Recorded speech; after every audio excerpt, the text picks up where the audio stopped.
ఉద్యోగం కోసం వెతికి వెతికి విసిగిపోయావే, నువ్వు ఏ పాయింట్కి రావాలంటే చచ్చిపోవటం కాదు, ఆయన ఎదుట మోకాళ్ళుంచి సాష్టాంగపడి కూర్చొని ఒక అరగంట సేపు దేవుని సన్నిధిలో నీ మనసు విప్పి, నా ప్రయత్నం అంతా చేశా కానీ నాకు ఉద్యోగమే నా బతుకులో కలగట్లా, నీ ఉద్దేశం ఏంటో నాకు తెలియపరచు దేవా. దేవుని ఉద్దేశం నువ్వు ఇంకొకళ్ళ దగ్గర ఉద్యోగం చేసి నెల నెలకి జీతం సంపాదించుకోవాలి అనేది నీ ఉద్దేశం. దేవుని ఉద్దేశం అయితే ఖచ్చితంగా నీకు ఉద్యోగం ఇచ్చి ఉండేవాడు. ఒకవేళ నీకు ఉద్యోగం కలగకపోతే దేవునితో నువ్వు అడుగు, నీ చిత్తం ఏంటో నేను చేయడానికి రెడీ దేవా. అది మీ అమ్మ ద్వారా దేవుడు మాట్లాడిస్తాడు, మీ నాన్న ద్వారా మాట్లాడిస్తాడు, దేవుని కృపణ నా ద్వారా మాట్లాడిస్తాడు, నా తమ్ముడు ద్వారా మాట్లాడిస్తాడు, యూట్యూబ్లో ఉన్న దైవజనుల ద్వారా, టీవీలో ఉన్న దైవజనుల ద్వారా నీతో మాట్లాడిస్తాడు. నువ్వు అది విధేయత చూపెట్టడానికి రెడీ అయితే నీకు దేవుడు నూతన మార్గాలు నీ కొరకైనా తెరవడానికి రెడీ.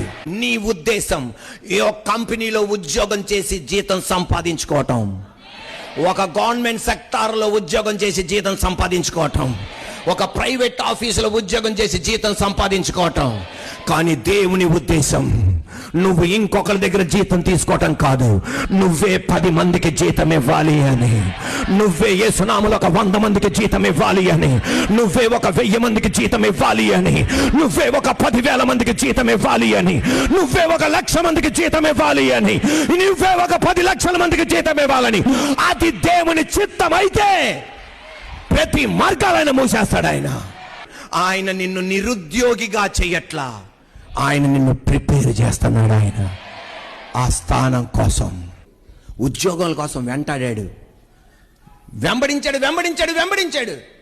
ఉద్యోగం పోయింది, నిందపడింది, కానీ దేవుడు యోసేపుకి తోడే ఉన్నాడు. ఉద్యోగం రావాలా వద్దా?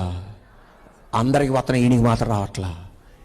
Is not rejecting you. ఆయన నిన్ను తృణీకరించట్లా. ఏం చేస్తున్నాడు? దారి మళ్ళిస్తున్నాడు. 2 దేశాలకు అన్నం పెట్టేవాడుగా దేవుడు మార్చాడు.